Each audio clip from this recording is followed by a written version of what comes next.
Welcome back mga Techniques sa aking YouTube channel. May panibago na naman akong idea sa inyong ibibigay. Galing ha?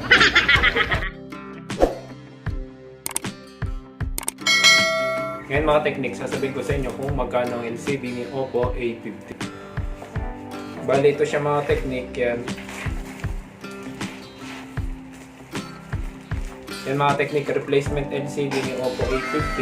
Siya ngayon mga Technique ay 1.1. Yan. Kung magpapagawa kayo mga Technique sa repair shop, papalit ng LCD, aabot siya mga Technique ng 1.7 hanggang 1.9 kung replacement LCD lang yung papakabit ninyo.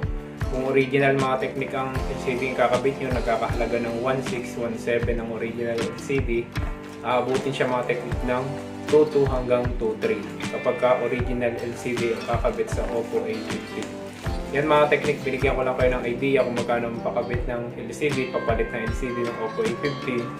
Kung may tanong pa kayo, mag-comment lang kayo. Huwag nyo kalimutan mag-subscribe. Marami pa akong video parating. Salamat and God bless.